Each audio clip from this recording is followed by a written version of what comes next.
how did you decide to tackle this opportunity? What was the first signal that became impossible to ignore at Bloomreach or elsewhere? But then what happens is you, as a product marketer, you do all this intense research. It's like you know these buyers as a friend, right? You know them inside and out. You know everything about them. But then by the time you create a campaign, it gets diluted. Think about the many, many stages, the committees that happen to take it from research all the way through down to an SDR sending an email or running an ad campaign or something around. It just, the voice of the customer really gets lost all along the way. Campaigns just die in committee, right? So I think the thing for me was, as obviously everything around AI came out, and the thing that AI is exceptionally good at is understanding qualitative data. So if you can take all that, think 500 interviews of qualitative data, and you can not just suggest that the marketing team or sales team uses it, but infuse it so that they cannot not use it in their go-to-market efforts, that's what we decided to build.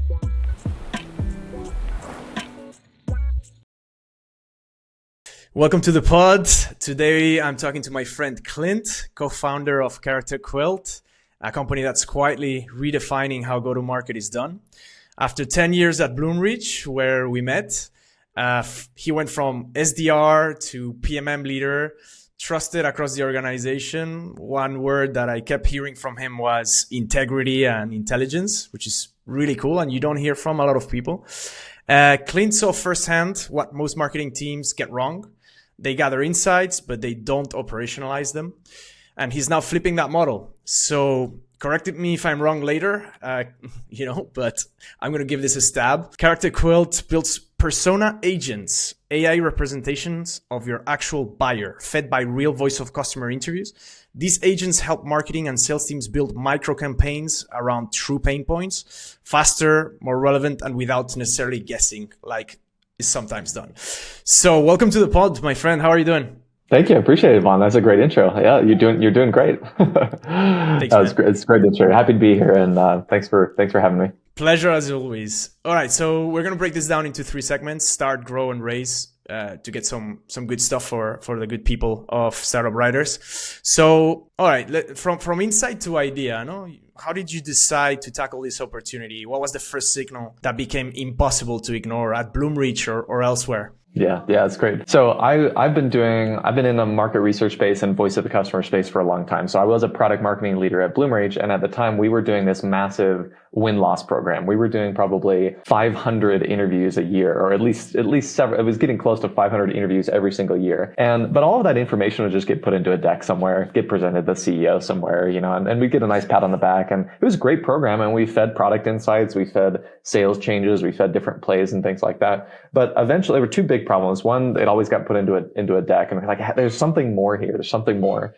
And then the next part was, okay, we're doing all this research, but then what happens is you, as a product marketer, you do all this intense research. It's like you know these buyers as a friend, right? You know them inside and out. You know everything about them. But then by the time you create a campaign, it gets diluted. Think about the many, many stages, the committees that happen to take it from research all the way through down to an SDR sending an email or running an ad campaign or something around. It just, the voice of the customer really gets lost all along the way. Campaigns just die in committee, right? So I think the thing for me was, as obviously, and then everything around AI came out, and the thing that AI is exceptionally good at is understanding qualitative data. So if you can take all that, think 500 interviews of qualitative data, and you can not just suggest that the marketing team or sales team uses it, but infuse it so that they cannot not use it in their go-to-market efforts, that's what we decided to build. So yeah, we'll get into, maybe more of the story of how I met Byra, who's an AI certified genius with code running on a different planet.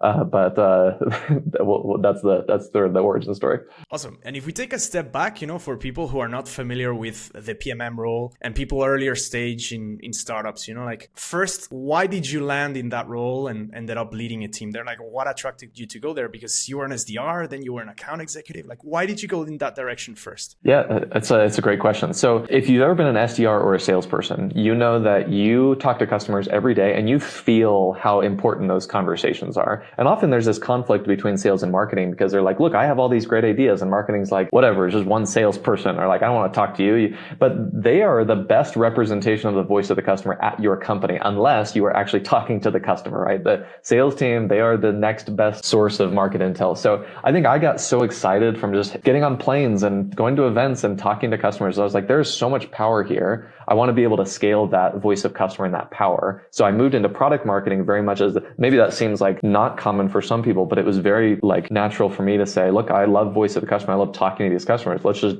see if we can talk to hundreds of them and then build a marketing organization around that. So product marketing from my perspective, is very much just understanding your buyer. Sometimes product marketing is treated as, oh, they do launches, they write content, which is true. It's a part of the job. The actual real job of a product marketer is just to understand the buyer and feed into everything else. There's someone that said it well, which is like you bring the market into the company and then you take that information and you push it back out. Like I can't remember the exact phrase. Someone at Facebook said it was like, bring the market in, take it back out, something like that. It's super interesting. And if you, from the lens of an early stage founder, at what stage do you start thinking about building out that function? To what extent does it overlap with the function of a product management or a product team that typically is in-house from day zero? No, like not necessarily a PM, but a development team. Like how should a founder think about bringing in their first PMM hire? I would say everyone at the company has to be talking to users all the time. This is something that Byron, my co-founder, has like drilled into me. He's went through Y Combinator with his first startup,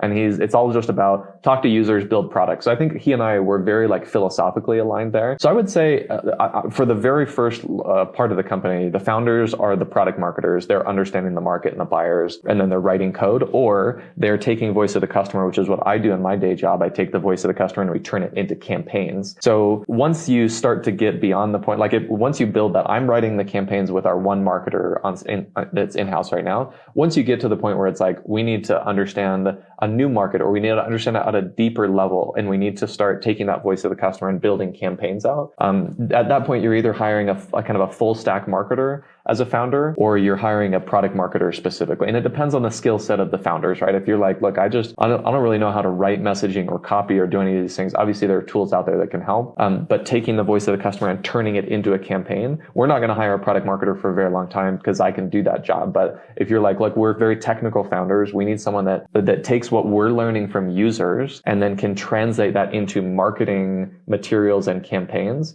Do that. But it's a little tricky because honestly, you need someone running campaigns probably first. So you're I would say at the beginning, take the founders, take the user knowledge, feed that to a full stack marketer that can run campaigns. But eventually, I don't know, maybe a hot take would be like, I think product marketing is a very, very important function, but I would wait until a little bit later, till you've got like, you're feeding users into campaigns, because AI can handle so much of this. And we'll get into a little bit about what we do on that front. But yeah, that's what I would say. Got it. And did you test multiple ideas or go all in on this one from the get-go? I think we did 2 or 3. We did one very significant one, and it's a long story, but you mentioned integrity. That's very important to me. We went through one idea that we thought would genuinely work, but that we didn't feel good about. Not illegal, we weren't doing drugs or anything, but like it was, it felt just a little bit like not the right way to do things. So we went through an idea for about 3 or 4 months. We were generating revenue, and we're like, look, this is just doesn't feel like something I would be proud of.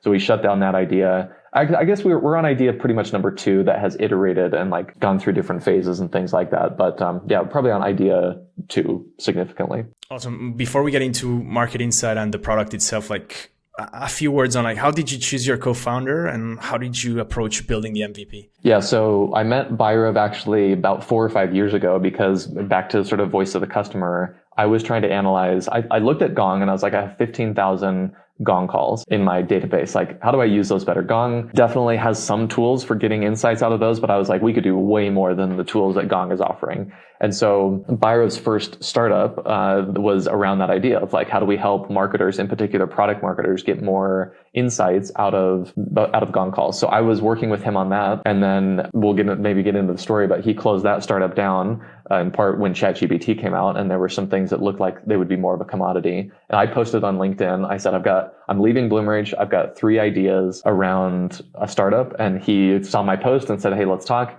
From the very first call, we're like, all right, we're in business. And then how did we approach our MVP? It was very much, how you would expect. Like, we spoke to users. We needed to validate that the problem that I was facing at Bloomreach was actually a problem that was experienced by other people. I think, you have to look for your first 10 and 50 passionate users, and there were other people that were having these similar challenges. So that was the first step. And when you say they were having similar challenges, how did you test their willingness to pay? Like, how did you get conviction that this is something people worth paying for, no? Yeah, it's a good question. I mean, honestly, I feel like after going through the experience, it's like it takes a village to start a startup, right? And I reached out to all of my friends, family, and former coworkers. And I would say mostly former coworkers that were like, I'd been at Bloomreach for 10 years. I'd met, 50 to 100 marketers and had seen different styles and things like that. I just reached out to all of them. So that was step number one. And maybe that's a cheat code, or maybe it's a cheat code in a good way. But I just basically said, like, would you be, honestly, we have this idea. Would you be a design partner with us? And I didn't ask it in those words, but it's like, we have an early idea. Would you be willing to take a chance on testing something? And I think a lot of people were like, look, you have an AI expert. You have someone that's decent at market research. Maybe you guys are onto something there. And if you guys can find just a small use case that would be helpful to us, just start really small. We're willing to take a chance on you. And there's so many people out there right now that are like, I don't know what to do I'm a marketer and I don't know what to do with AI besides write copy and brainstorm things, right? There's so many other things that you can be doing, but it's really, honestly speaking, as a non-technical founder, it's very difficult to know, right? It's like, so every day, every week we sit down, me and Bhairav, and it's like, I have this marketing problem. Literally, I have this marketing problem for CharacterQuilt. How can you help me solve it? And he's like, well, don't think about it like a marketer. First of all, like, think about it as an engineer, not a go-to-market engineer. Full credit to Clay for coming up with that term, but like, a go-to-market, Bhairav is literally a go-to-market engineer who is an engineer, not a business person. So he approaches go-to-market from a very different perspective. And that's sort of the way we went about it, was like, okay, now we have these 5 design partners. They'll just bring us a marketing problem. And then Bhairav and I will look at it mostly, Bhairav looking at it from an AI angle and saying, I'm looking at it being like, okay, you have the problems I had. Now Bhairav's going to look at this and say, like, how would we solve this? And lots of like translation happening there of like, how do you communicate how agents work and how operators work and how all these very technical concepts, how RAG models work, like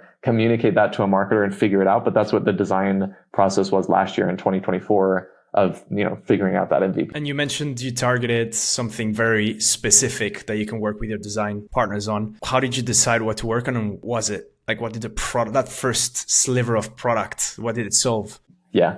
A lot of people wanted to solve for the challenge that I had, which was I just need to build a target account list. And that might seem simple. It's like, we'll just pick a list of accounts, but it deeply matters which accounts you go after and which people you go after. And so they would come to us and they would say, we want to go after this type of company, but we've always relied on firmographics. It's always like employee size and revenue and industry. So always like, that's how we build lists. I don't know. It's what ZoomInfo has. It's what Apollo has. So we just use those things. And so we just started helping companies do that more efficiently. We started predicting pain points of companies by collecting all this different public data and research about an individual company. And we would say, if we have a qualitative understanding of the pain points and the priorities of these companies, then we can start to predict that. And then you'll have a better way of going to market, because all you'll do is say, I have this idea. Maybe I'm a salesperson. I just came from a conference. I've got this new idea of new place to go, this new play to run. But how am I going to find the companies? And so we would just take that information, we would enrich or do research on a couple of hundred of their target accounts. And then we would think about it as a column, and we'll show maybe a little bit of a demo later, but like, let's show a column with actually pain point information, not just demographic information. And then of course you can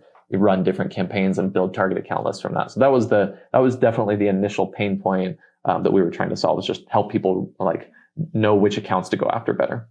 This is super interesting, but maybe we need to take a step back for those who are not as familiar with the go-to-market tooling landscape. Let's put it that way, right? Like, from the beginning of times, the emergence of the CRM, the emergence of sales optimization, sales enablement, marketing technologies of all sorts, in which we've been playing around with a lot of. So where are we now? No? And what part of the stack are you embedding yourself in? Is it data enrichment from a different angle? Like, why is this ripe for disruption now? Can you set the stage of go-to-market tooling? Yeah, so I'll try not to do the history lesson, but I will say that at the current state, if you're a founder, let's just say you're a founder right now. This podcast is often for founders, right? You're a founder that needs to do like 42 jobs really well, or, roughly speaking. Let's just talk about go-to-market, where you have to do 14 jobs really well. You have to understand your buyer, like the person, not the persona, the Ivan, if I'm selling to you, right? I have to understand you. Then I have to understand the market and what that market looks like. I have to figure out out the pain points and the trends and the themes that are happening in the market. That's a pretty difficult job. That's a product marketer's job, right? We talked about that. But then there is the, how do I actually build a campaign, communicate with the market? That's a marketing operations job. So that is where, how do I take a list from ZoomInfo or Apollo, and how do I build a list of accounts to go after? And as you say, you could put that in a CRM, you could put it in a marketing, let's talk about CRM first, but that's a tough job, right? To like figure out which companies to go after among the 40,000 companies or the 12,000 that are going to SaaStr or Dreamforce or something. It's a very difficult problem. So that's sort of your ICP. It's like product marketing and it's marketing operations. Then you would have to function as a campaign manager, which is like, I need to come up with the creative, let's call it the distribution, like who do I reach out to and what tactics should I use to reach them, right?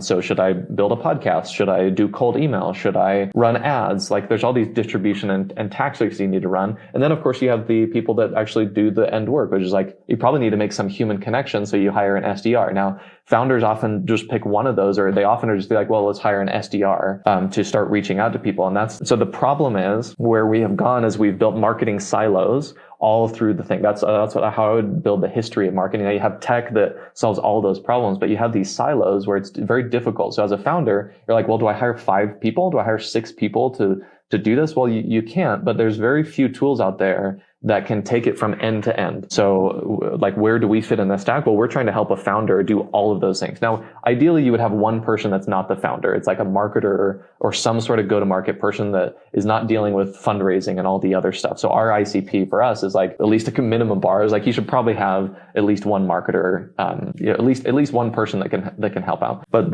where we fit in is we try to do it. We remove the silos. We try to build this entire stack from end to end where you could build a campaign in 30 minutes instead of 3 weeks, right? That process, you've seen it, Yvonne, like at other big companies, that process to build a campaign, especially if it's a bigger one, is 3 weeks, 4 weeks, and 20 people that are involved and all those things. So it's very difficult for a founder to do research, take the user interviews that they're so good at collecting, take that through to the marketing operations work, building a target account list, going through the whole process. It's very difficult. So we work with a lot of very small marketing teams. It's like 2 and 3 people, 1 and 2 people that are like, I need a tool that can help me do it all. Makes total sense. And what does that actually look like in practice? No, like, could you show us a little demo and tell us more about what a persona agent is, which I'm very curious about. Yeah, sure. So before, definitely will share my screen. I'll say my preamble here is the first thing that we start off with is research. The most important thing that you can do, and research, let's put in quotations, because we will often, if someone has not done a lot of buyer persona research, like not quite sure who they're selling to, that's probably unusual for a founder. They've done some sort of research.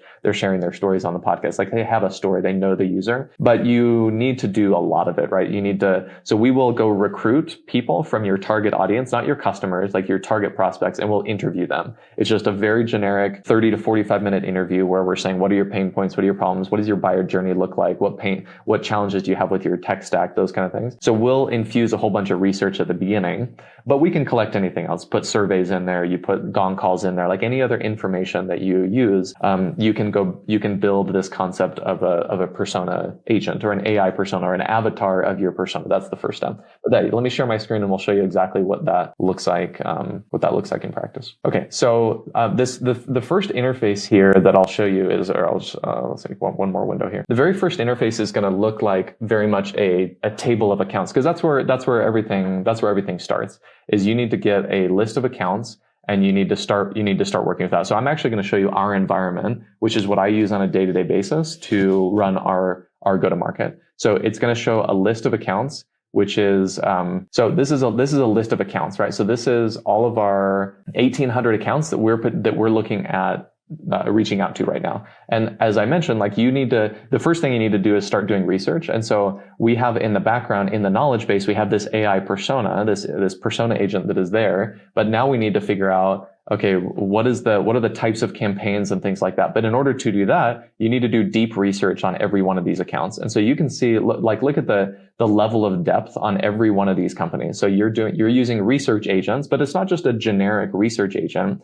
It's actually your persona. Imagine you have your persona, like the person you're reaching out to, your target, is actually doing the research for you. And it's saying, okay, here's the deepest pain points for Nebula Graph. Like this is just one paragraph of like 50-page document that we're doing research on. Now, I would say like deep account research is not going to be something like just proprietary to CharacterQuilt. Like a lot of companies are doing deep research on those things. So like showing you this is just a little bit of the backstory of like, okay, we need to get this deep understanding of their pain points, the personas, the high level summary of the company, like all this information and pulling it in. And then you're doing a very simple lookup, which is, okay, you upload your documents, your product documents, everything that you do at your company, and let's go see if you're a fit for any of these companies. Like it's a very quick ICP, ideal customer profile analysis that says this nebulagraph.io is only a fit of 5 for CharacterQuilt, so we probably shouldn't go after them. But this company, Extensive, seems like we're very confident that this is an 8 or above, and here's the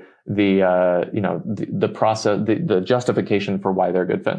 So anyways, like the next step is like you can add all sorts of, the next step is like, okay, well, I know that's great. You have information on our personas, you have information on our accounts, but then what you do is you want to go look for campaigns. And so this is a little prompt library here that we built all sorts of different prompts in here, but the one that I'll click on is like, hey, help me generate campaigns. I want to generate, like, based on all of the understanding of my customers and everything you know about my product, like just help me come up with campaigns. And what the campaign prompt will do is it says like, okay, you're a B2B marketing strategist, like refer to all of this information in this table and maybe even attach some market research interviews that we've conducted. Basically, like if you're familiar with a company called Glean, like they've sort of popularized this idea of just like pull in everything from your company into a single place. And we've got like all this data that's available up here. And so this is going to go through and it's going to start building campaigns. It's already starting to load here with a bunch of different ideas. So, sort of ChatGPT interface, but it's showing you different campaigns that you can run, but also new ICP criteria that you could build in. And so this is something like, okay, you might consider adding like a frequency and buyer interaction signals. And why is it useful for this campaign? So we're going from like identifying the campaign, and then we could even go add some additional criteria into this. So we're like, okay, if we think that recent funding is an important thing, so I could come in here and say, recent funding, and say, find recent funding events, right? So you can come in here and say, let's add this column to the thing, and it will immediately, or I already created that column, but see, you can see all these different columns that I've created. Let's just add them all in here, like 30 different types of columns. And I can come in here and just say, okay, let's go enrich these columns. So let's pop this out and say, let's enrich these. So this will go, this is going to go start doing research on all of these companies using that research agent, begin using the persona agent that's there. Okay, so last thing is like, you've built a campaign, but then you need to actually reach out to these people and figure out which companies to go after. So then you can filter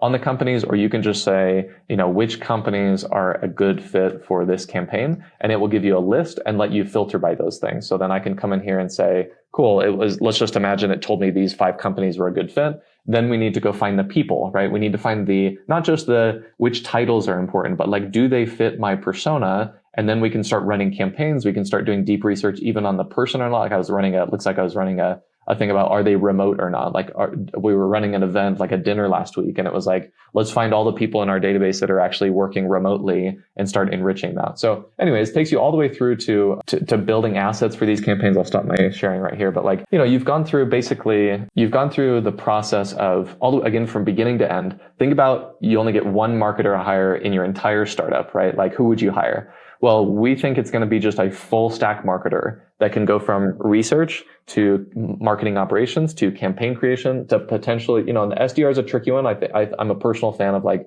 you need a human touch somewhere involved in there to make a human connection and not just blasting out 10,000 emails a week. But you need to be able to do all of these functions. So AI has just enabled us to be what we call a 10x marketer. There's 10x engineers out there, thanks to Cursor and other tools. We're building the 10x marketer, and I won't claim credit for starting that phrase, but we're definitely on that mission along with others to build that. Can you tell me more about the actual creation of the persona agent itself? You mentioned you go out and perform interviews. Like how burdensome is it for you guys? How does that scale now as you become bigger and get higher expectations? Like how do you get those at scale? Everyone wants to talk about scale, but some things are no shortcuts for, is how I put it. Like there are no shortcuts for, you need to go do interviews with your target buyers and you need to get that data. Now you can shortcut it in some ways. Like if you have 400 gong calls that you've done with customers, yeah, let's use that data for sure. Let's build that. And imagine it's just a big folder. Like let's throw all of our gong calls in there. Let's throw a bunch of surveys that we've done. But as a startup, you probably haven't done surveys. So let's just throw all the Fathom calls that we're doing in there.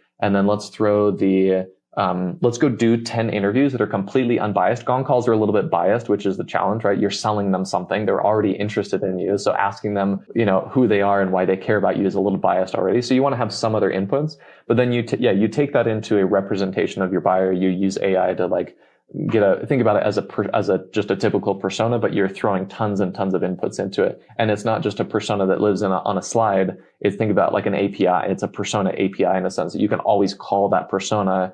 You can always imagine you sold a customer, and imagine if they could always sit in the room with you as an ideal prospect, and you're just constantly all day asking them stuff like, hey, I'm not an expert in your business. Like, tell me stuff. And it's not about the insights, but it's about like having that person help you pick a target account list and things like that.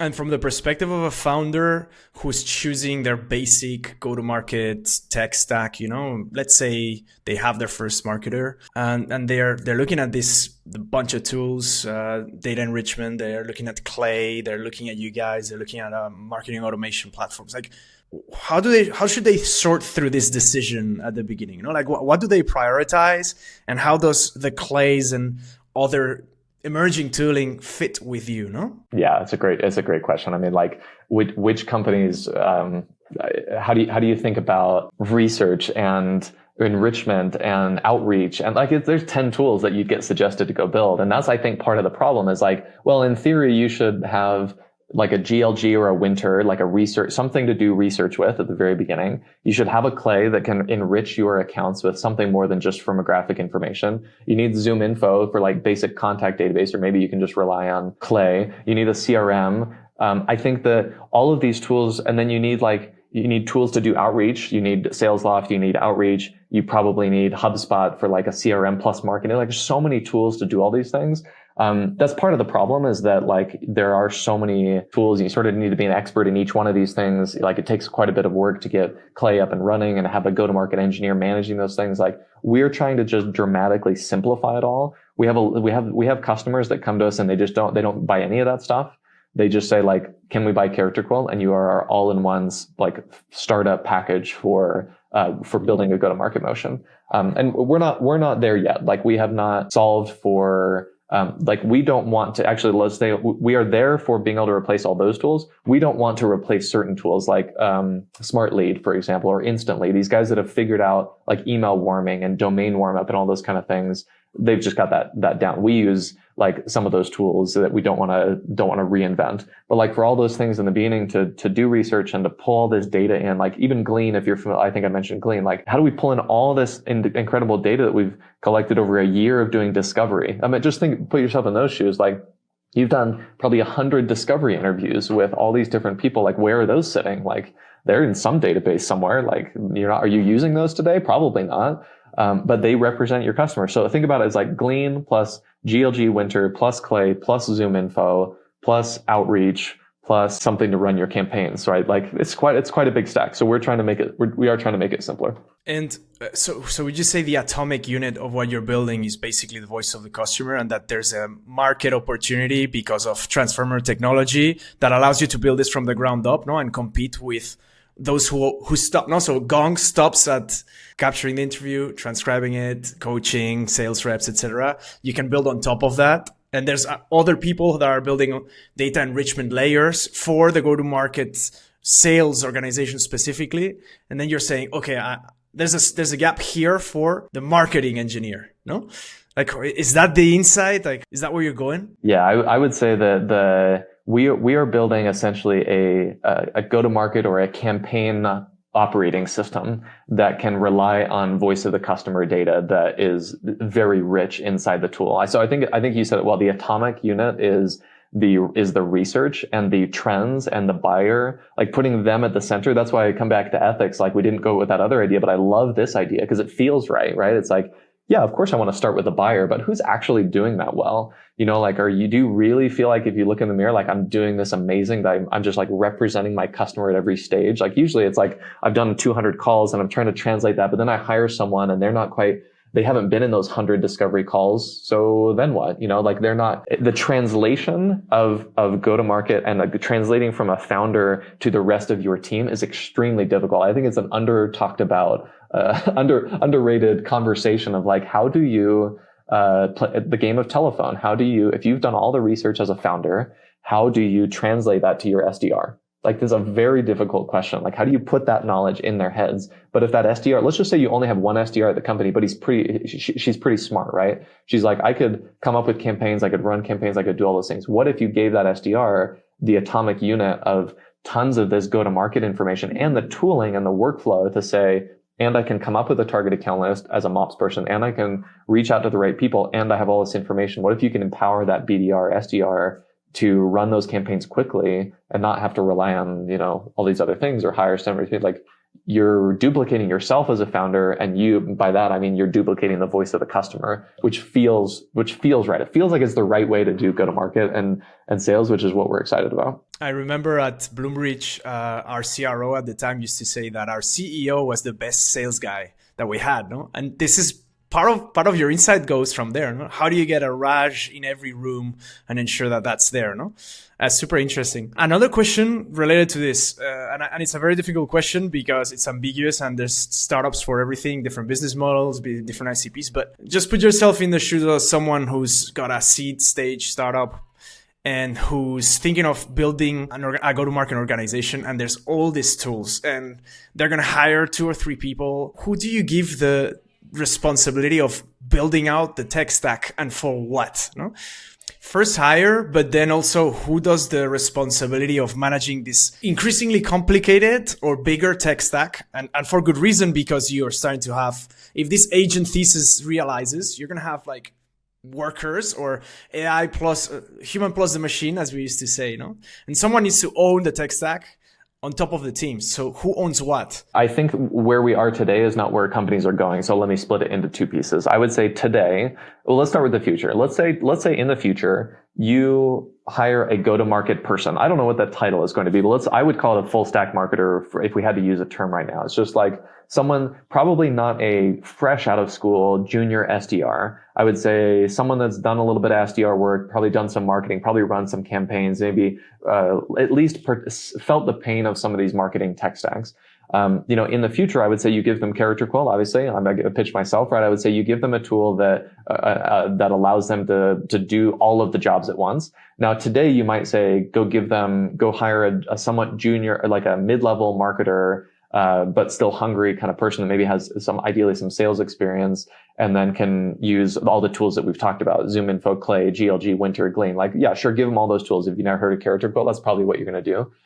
Go do that. But I would say, like, in the future, you're basically just hiring a single person, a single full stack go-to-market person that has probably sales and is doing a little bit of sales and marketing and SDR, or at least marketing plus SDR, and handing that off to a salesperson. So yeah, I would say I would say that's the future. Now today, in order to translate, I don't know, that's why we're building it. It's like today it's difficult. It's just like, I don't know what you do today. Today you kind of hodgepodge it. You try to pull together 100 gong calls. You try to train people on what your customer really wants. You try to maybe throw the gong calls into a GPT and try to build like the voice of the customer. You kind of hack your way into that. And if there's sort of this loss of translation. So I just think there's pain out there today with like how it currently works, and we're all sort of like struggling through it. I like the idea of a full stack marketer. I'm gonna keep that in mind. Awesome. So final part, raising. And I'm also curious, and this may be silly, but did you actually use CharacterQuilt to think through fundraising or enrich your target account list of VCs, which in a way are a way of doing an enterprise sale, no, with long sales cycles, depending on the stage you're in? It's a good question. We had someone reach out to us the other day with a similar question, which was like, I can't even remember what the use case was, but it was like, could I use it was like job search. It was job search. It was a consultant that I was talking to. He was like, I would love to get more gigs or something like that. And maybe it's that sort of salesy, but like, he's trying to think about target account lists and prioritizing those target account lists and things like that. And so he's like, yeah, could I use this to put people in there almost as a CRM? There are some people that are starting to talk about using these data enrichment providers or a Clay or a CharacterQuilt as your CRM. Like, do we really, do we need a CRM? I'm not going to go there because we're not there yet, clearly, but let's put that seed in people's brains. Like, what's the future of CRM? But yeah, I think, did we use it? No, because we hadn't built the product yet. The product wasn't ready to use on ourselves, but we're using it for everything now. So think about, you're getting ready for an event and you've got a list of 1,000 accounts that you're trying to reach out to. You need to enrich those. You need to figure that out. You need to know which companies to go after. People are using that to get ready for an upcoming conference. Am I using it?